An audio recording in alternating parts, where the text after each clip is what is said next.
الشيطان اللعين الرجيم. بسم الله الرحمن الرحيم.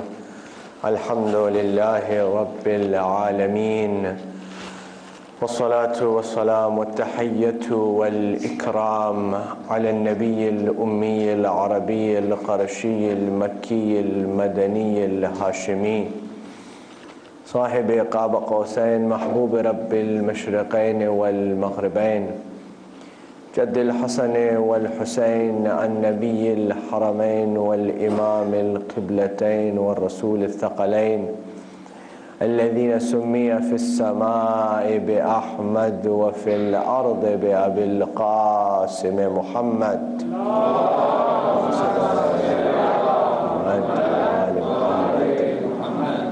وعلى أهل بيته الطيبين الطاهرين المعصومين المظلومين المنتخبين المنتجبين، لا سيما بقية الله في الأراضين، روحي وأرواح العالمين للتراب مقدمه الفداء، واللعنة الدائمة الباقية على أعدائهم ومنكر فضائلهم وغاصب حقوقهم أجمعين من يوم عداوتهم إلى قيام يوم الدين. أما بعد، فقد قال الله سبحانه تبارك وتعالى في كتابه الكريم وهو أصدق القائلين: بسم الله الرحمن الرحيم، وسيعلم الذين ظلموا أي منقلب ينقلبون. Here we have a salawat ala Muhammad wa ali Muhammad.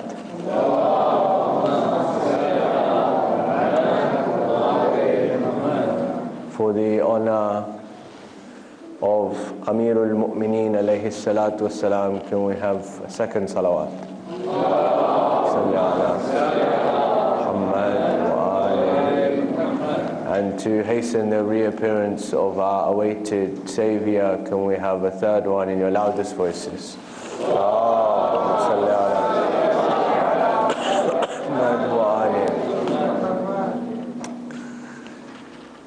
Karbala, as we spoke about yesterday, has many different dimensions to the story.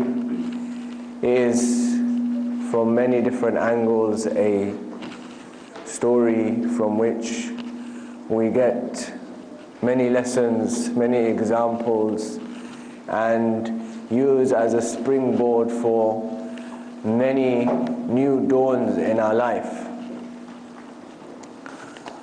But what particularly stands out about this amazing incident in the history of Islam is, despite all the odds and everything that goes against it, it's something that is so well known and something that is so manifest amongst the people.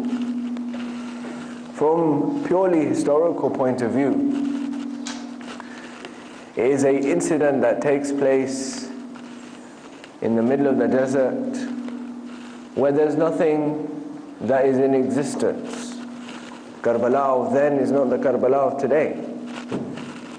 And it is a stand of a small group of people against the government, the superpower of the time. Yet, despite all of this, it stands the test of time. So what is it about this story? What is it about the build-up of this story that makes it stand the test of time? Because usually, one thing that we know is that history is written by the victors, those who win, and it speaks in favor of those who are the eventual winners. There are numerous examples of this, but one example will suffice, and then we'll go on to see how this relates to what we're going to talk about. In 1964, at the height of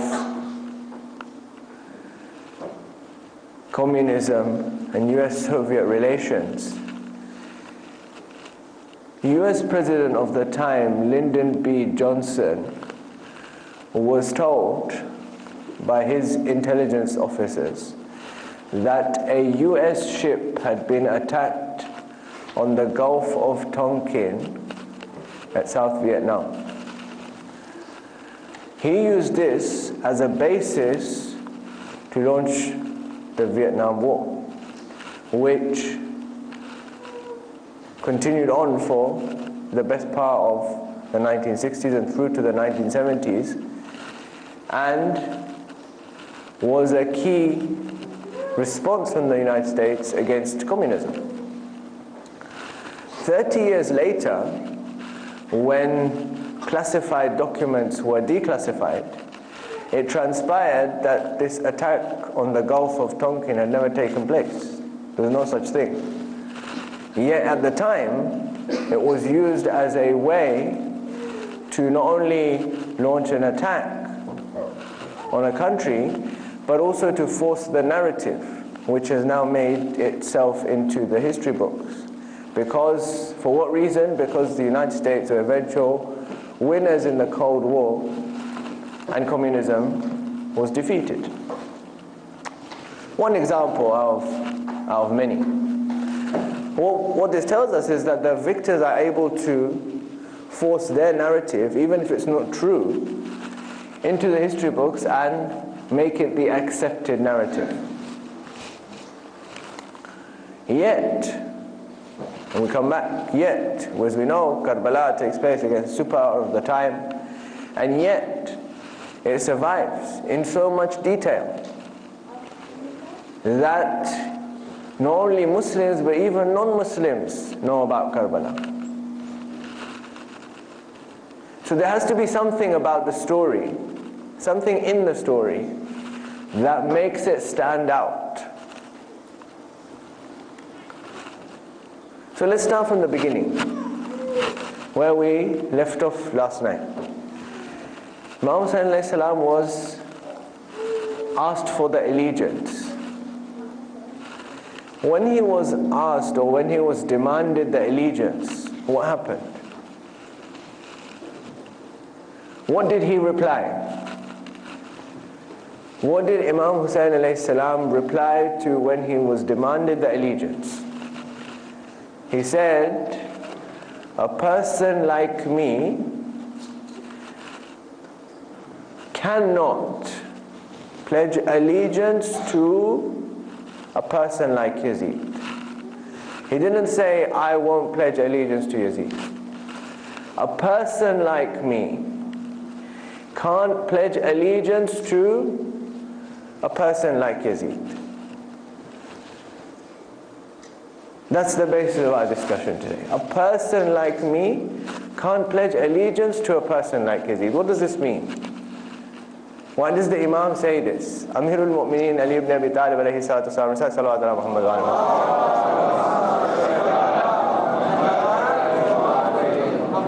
has a very famous saying. He says, Kalamul Imam, Imamul Kalam. The words of the Imam are the king, the Imam of words. Whatever he says is with precision. It's not like us. I've prepared to speak to you today, but it's very possible that the thing that I intended to say first, I'll say later, and the thing that I wanted to say later on, I say it first. It's possible. But when the Imam speaks, whatever has to be said first, he'll be say first. Whatever has to be said later, he'll say later. Everything is with precision. So Imam says, a person like me can't pledge allegiance to a person like Yazid. This means what? This means that it's not about Hussein and Yazid. Later on, what did they try and do? When they couldn't hide the fact that Karbala had taken place, when they couldn't hide the fact that such a great tragedy had occurred, what did they say? They said it was a fight between two princes. between two kings. It was a political battle. Hussein alayhi salam said, no, person like me can't pledge allegiance to a person like Yazid. It's not personal. It's not personal. If it was personal, I would say, I would not pledge allegiance to Yazid. People would say, this is an ego issue. It's an ego matter. Hussein alayhi salam says, a person like me can't pledge allegiance to a person like Yazid. Now in the history, you have to look for the one who's like Hussein, before and after, and look for the one who's like Yazid before and after. And you'll have the answer to why Karbala still survives today.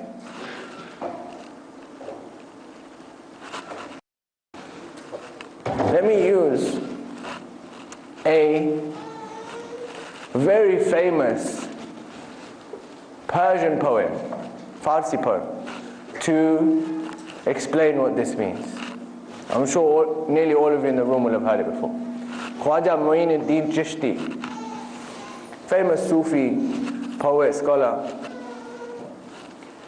says, Shah asked Hussein, Badshah asked Hussein, Deen asked Hussein, Deen Pana asked Hussein, Haqqa ke binae la ilaha ast Hussein, Sardad dast nadad dar dast Yazid, Haqqa ke binae la ilaha ast Hussein. He says what? He says Hussein is the king. Hussein is the king of kings. Hussein is the religion. Deen ast Hussein. Hussein is the religion. Di Panas Hussein, the religion seeks refuge in Hussein.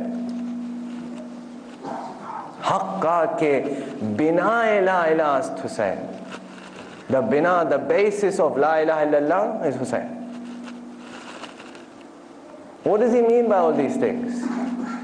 He doesn't have to say the opposite.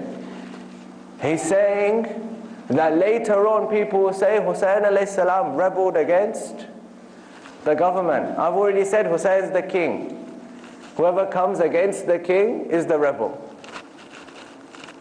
Whoever comes against the king is the rebel. Shah is Hussein. But then he tells us that the religion itself is Hussein. Deen is Hussein. The religion itself is Hussein. Now whoever comes against Hussein, it can be everything, it can't be the religion. Can't be a follower of this religion. What's the basis for this? Hussein alayhi salam is saying a man like me cannot pledge allegiance to a man like Yazid. Khwaja is telling us this is why. Because Hussein is the religion. If he pledges allegiance, then there will be no religion left. Hussein himself is the embodiment, the actual form of Islam. And Yazid knows this. Otherwise, everybody in the Muslim world has given their allegiance to him. If Hussein doesn't give his allegiance, what's going to happen? He's still the king, he's still the Khalifa. Everyone has accepted him. Why is he so insistent on the allegiance from Hussein? When everybody has accepted him as the Khalifa, what's this insistence from Yazid? That he wants allegiance from Hussein alayhi salam. That's giving us the answer. Yazid's insistence is telling us that Yazid acknowledges Deen as Hussein. Yazid knows that Hussein is the religion. If he pledges allegiance, then everything I do will be legitimized. Everything I say will become legitimate. This is why he goes to all this effort to try and get the allegiance, because he knows that until he doesn't have this allegiance, people will turn around and say the grandson of the Holy Prophet didn't approve it. Grandson of the Holy Prophet, the one who was directly under the guardianship of the Holy Prophet, he said no. Yazid acknowledges Deen as Hussein. Hussein is the religion. Otherwise he wouldn't go to this much effort to get the allegiance. But what else is Imam Hussein telling us? When he says that a man like me can't pledge allegiance to a man like Yazid. We get a clue of this on the night of Ashura. Umar ibn Sa'd has been sent by Ibn Ziyad as the commander in Karbala. The job is simple. Two options. Either get the pledge of allegiance or chop his head off. On the eve of Ashura, Ibn Ziyad writes a letter to him. He says to him, I didn't send you there to have dialogue with Hussein. What are you doing? I sent you there two options. Either get the allegiance or cut off his head. What's taking so long? Umar ibn Sa'd writes back. What he writes back is the answer and the meaning behind what this statement of the Imam is. That a man like me can't pledge allegiance to a man like Yazid. What does Umar ibn Sa'd write back? He says, Hussein ibn Ali ibn Abi Talib will not pledge allegiance to Yazid because his father never pledged allegiance to anyone.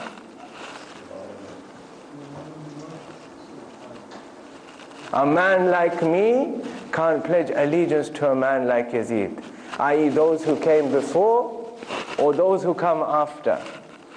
Whether anybody else understands or they don't understand, every Khalifa after Yazid understood it very well because the question of allegiance never came. After the event of Karbala, everything happened. The question of allegiance never came. Never did any Khalifa dare to ask the question of allegiance because they knew the result would be Karbala. Hussein alayhi salam's action saves all the other Imams afterwards, but it saves the Imams before as well. Don't anyone dare say Amirul Mu'mineen, pledge allegiance to so-and-so. Hasan al-Mujtaba, pledge allegiance to so-and-so. A man like me can't pledge allegiance to a man like Yazid. A man like me can't pledge allegiance to a man like Yazid. Now, despite all of this, it should be pointed out that this poem that I mentioned from Khwaja Muinuddin Chishti, he's not Shia. He's not Shia. Khwaja Muinuddin Chishti, who says Shah ast Hussain, Badshah ast Hussain, Deen ast Hussain, Deen Panah ast Hussain, Haqqa ke bina la ilaha ast Hussain, he's not Shia. But he's telling us that when you see truth, identify it. You don't, ideological, this is the effect of Karbala upon everyone. That regardless of what you believe, you're forced to say that this is the truth. There's no option. You have to say that the truth, the religion, is with Hussein alayhi salam. That's what Karbala has done. That's what Karbala has done till the Day of Judgment. That everyone, regardless of what they believe themselves, are forced to say that the truth is on this side. Despite this, we have some people, even till today, who want to defend Yazid. They want to defend Yazid. They're lawyers for Yazid. This is not new. Only thing that's new is that it's happening on TV. Before it was in the books, so nobody read the books. Now it's happening on TV, so people know about it.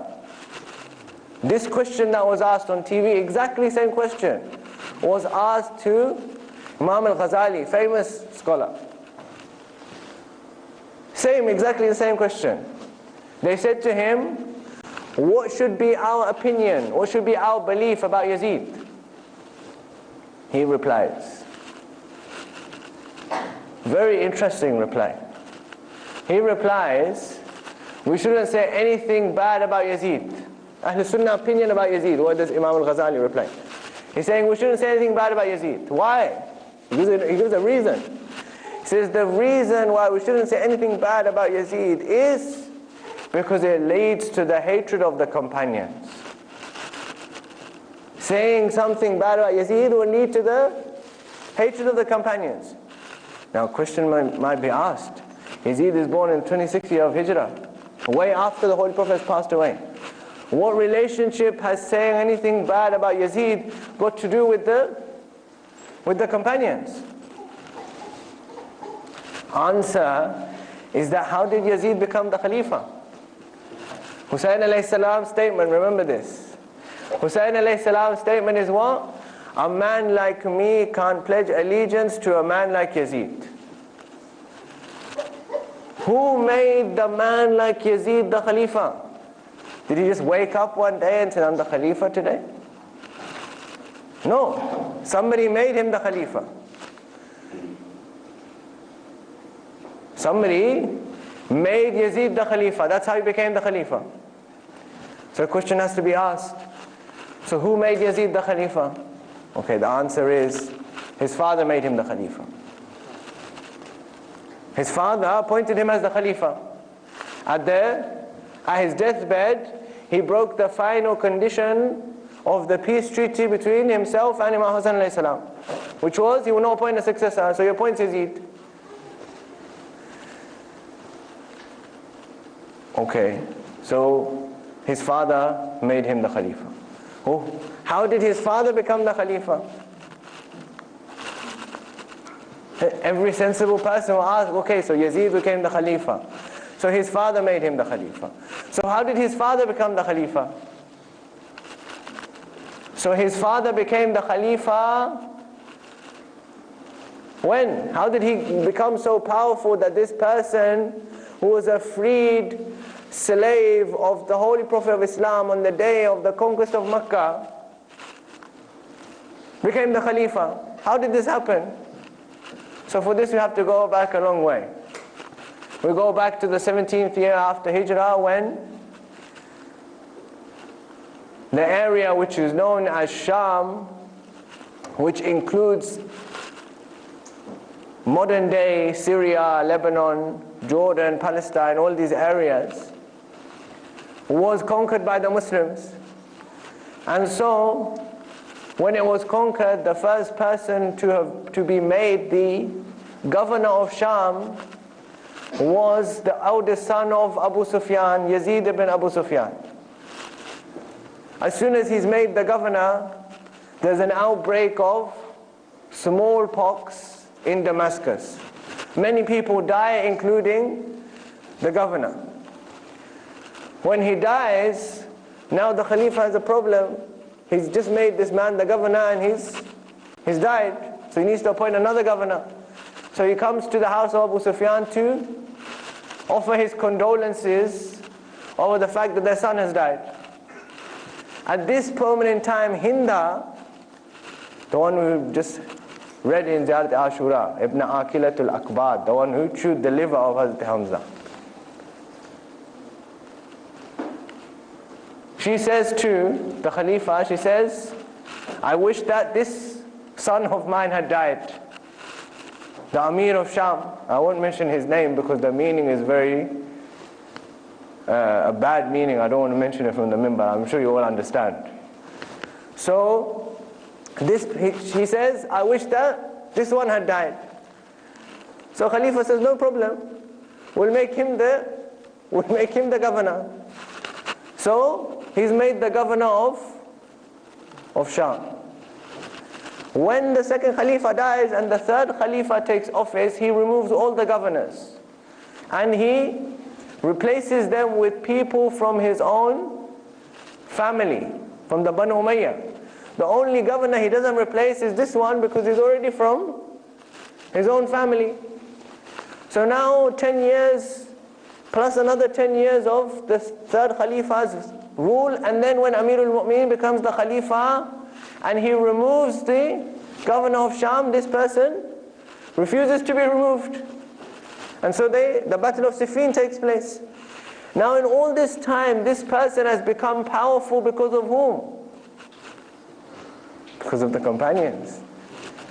So this is why Imam al-Ghazali says, don't say anything about Yazid because it will lead you to say bad things about the companions. Salawat ala Muhammad wa ali Muhammad.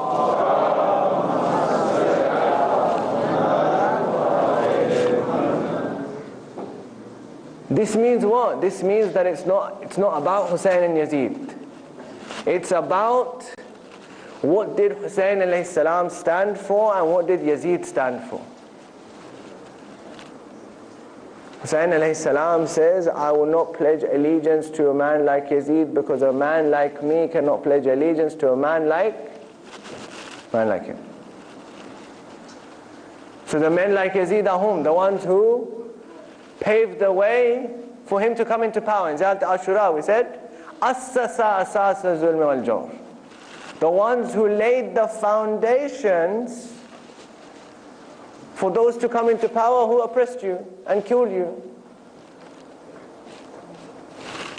This tells us that somebody laid the foundation, and that Hussein alayhi salam's tragedy, his sacrifice, everything that takes place in Karbala is to tell us, remember, it's not just about Yazid, it's about all those who laid the foundations for someone like Yazid to become the Khalifa. It needed something so grand, so profound in the history of Islam for people to awake and rise and realize what had happened. That after the Holy Prophet of Islam, within 50 years, a person like Yazid becomes the Khalifa and attempts to change the religion of Islam. People might ask, what did Imam Hussein's sacrifice achieve? There are still Muslims who do similar things to what Yazid did.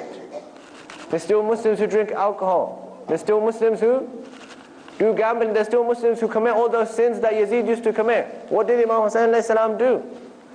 What he did is he made sure that nobody is able to say that this is Islam. Nobody is able to say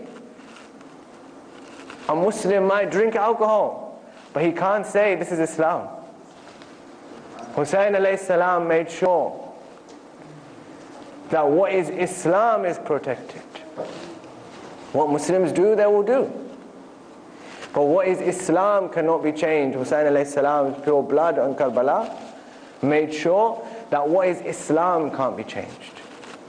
There's two more actions that Imam Hussein alayhi salam takes on the journey to Karbala, which are worthy of us talking about, so that we can find out what really ideologically. So the first thing is what? This whole thing, everything that I've mentioned is for what? Is to tell us that the sacrifice in Karbala is to tell us that this is the ideology of Hussein and this is the ideology of Yazid. Ideology of Hussein is the ideology of Amirul Mu'mineen, the ideology of the Holy Prophet. And the ideology of Yazid is the ideology of those who oppressed people after the Holy Prophet of Islam, whoever they are. And especially those who laid the foundations for someone like Yazid to become the Khalifa. There's two more things. Before we mention that, can we have a salawat ala Muhammad wa ali Muhammad?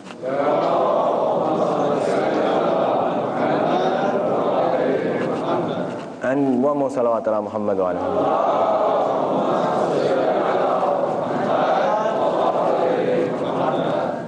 So Imam Hussain alayhi salam, after having made this statement, that a man like me cannot pledge allegiance to a man like Yazid, has left Medina. This is where we left off yesterday. He's left Medina. He's going where? To Makkah. He goes to Makkah. He stays in Makkah. He meets lots of people in Makkah. Lots of people give him advice. Lots of people come to see him. They come and talk to him. Part of the fact that the incident of Karbala is both a miracle and an ideological event in the history of Islam is this. Something to consider. That a 6-month-old baby accompanies Imam Hussain alayhi salam. 6-month-old baby. Yet,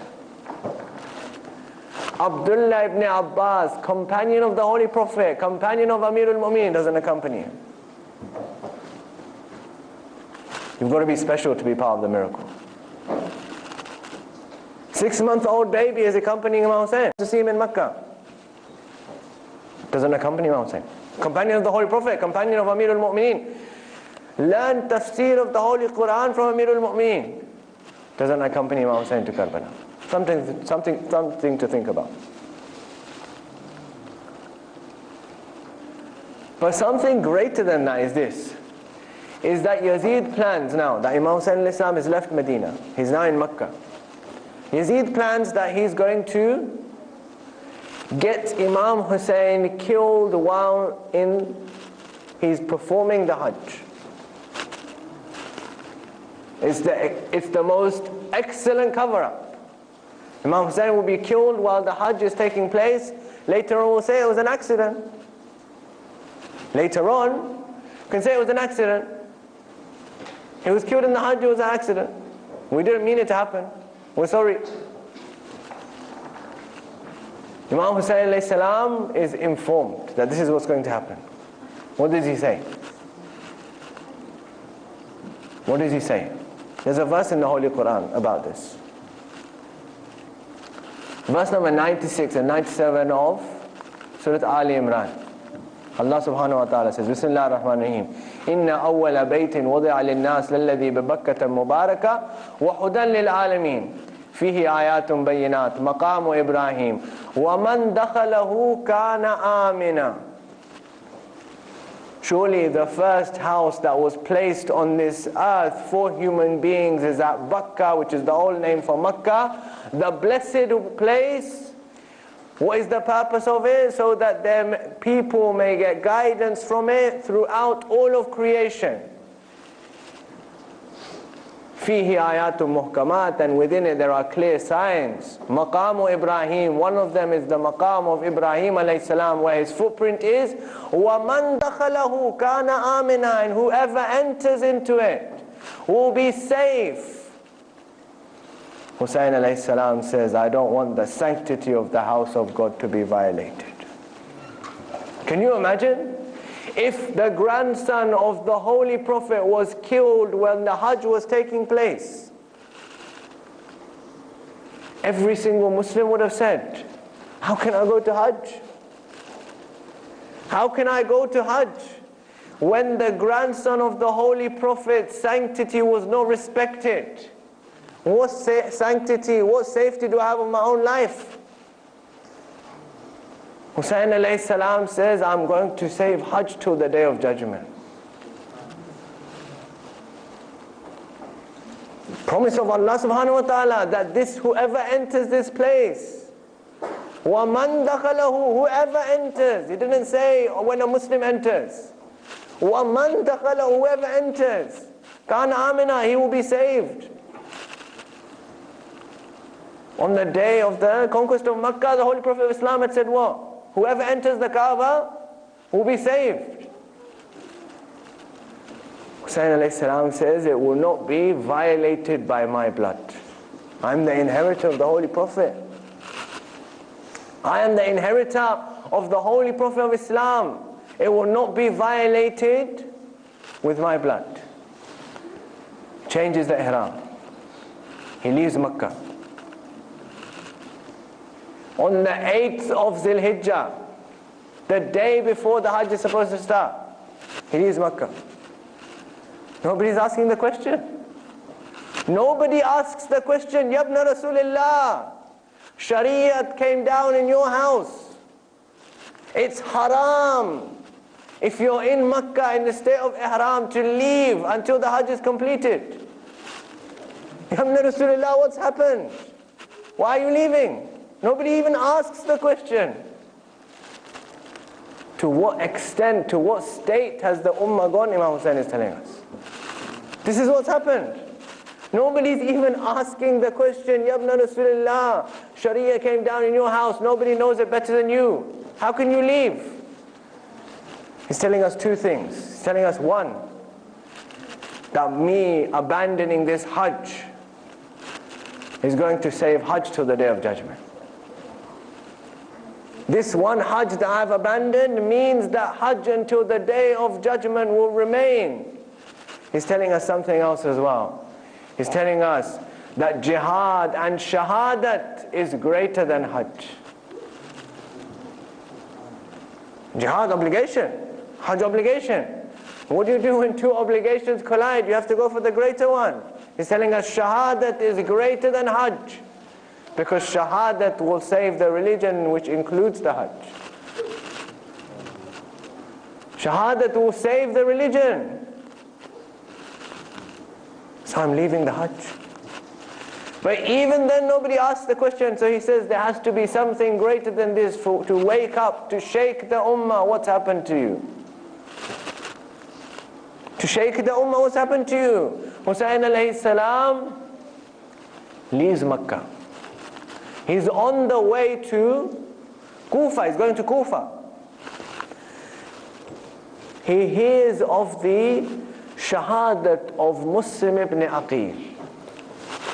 Wallah, this is the most important shahadat. Some ulama have said that this is the first shahadat of Karbala. Muslim ibn Aqil is killed in Kufa. No, they say this is the first shahadat of Karbala. The story of Karbala starts here, not on the 10th of Muharram. It starts here. Why? Under every single legal system, diplomats have immunity. Correct? Every single legal system, diplomats have immunity. Muslim ibn Aqil is who? He's the ambassador of Imam Hussain alayhi salam. Killing him, it means what? It's a declaration of war. You killed my ambassador. Even then Imam Hussain doesn't start the fighting. Even then he doesn't start the fighting. Tell us what? I'm not here for the fighting. There's 5 people that are with Imam Hussain alayhi salam in Medina, that if he brings all 5 of them to Karbala, then 10,000, 20,000, 30,000, 100, as many people come, they'll all be finished. 5 people, that's it. Who are they? Number 1, Abdullah ibn Ja'far, cousin of Imam Hussain and husband of Sayyidah Zainab sallallahu alayha. Number 2, Muhammad al-Hanafiya, younger brother of Imam Hussain alayhi salam. Number 3, Muslim ibn Aqil, cousin and brother-in-law of Imam Hussain alayhi salam. Number 4, Abu al-Fadl al-Abbas. And number 5, Imam al-Sajjad.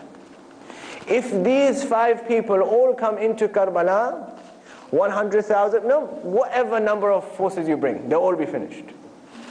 There's no question about their bravery. What does Imam Hussain alayhi salam do?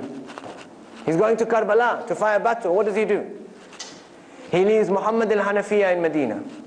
He leaves Abdullah ibn Ja'far in Makkah. He sends Muslim ibn Aqil to Kufa.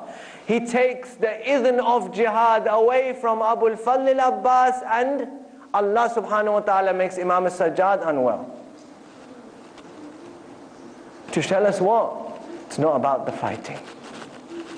It's not about the fighting. I have 5 people that if I brought them militarily, it would be very easy to achieve a victory. But the victory is not militarily which we want. The victory is ideological that we want. The victory is ideological that we want, and ideological victory requires sacrifice. Ideological victory requires sacrifice. So I've left Muhammad al-Hanafiya in Medina with the wasiyah, with the will. I've left Abdullah ibn Ja'far in Makkah, and I've sent Muslim ibn Aqil to Kufa. Muslim ibn Aqil, first shahadat of Karbala. Truly an astounding shahadat. 18,000 people greet him on the 5th of Shawwal, and on the 9th of Dhul Hijjah, just 2 months later, there's nobody. 18,000 people to nobody.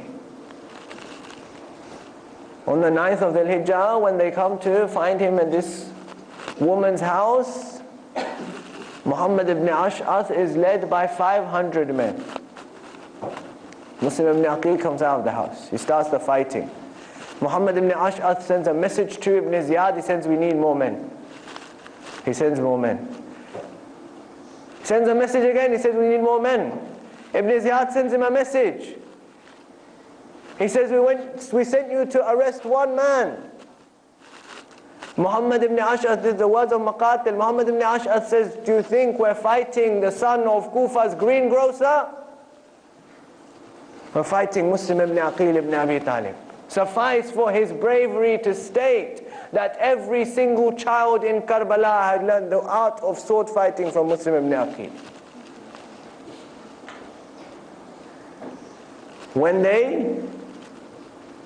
When he's arrested and he's brought to the palace, I'm leaving the shahadas. I have to go to more and I'm running out of time.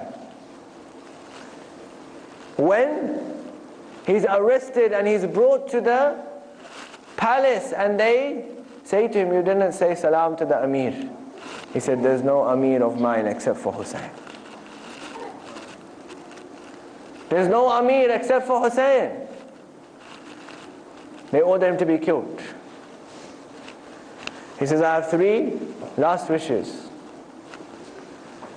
I have a debt, sell my armor, pay the debt. Give me a burial and send a message to Hussein not to come to Kufa. Ibn Ziyad says your first 2 wishes will be fulfilled, your third one will not. He's taken to the roof of the palace. He turns towards Makkah, he says, Assalamu alayka ya Aba Abdullah. At that moment in time, Hussein alayhi salam is traveling. He says, Wa alaykum as-salam. Abu al-Fadl Abbas looks all around. He says, oh, master, whose salam were you replying to? Hussein says, look between my fingers. He sees the scene of Muslim ibn Aqil being thrown off the palace.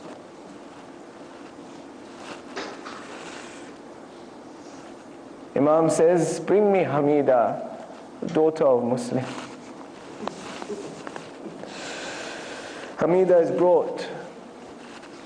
Hussein alayhi salam takes her into his lap and he begins rubbing her head. She says, oh, my uncle Hussein is my father.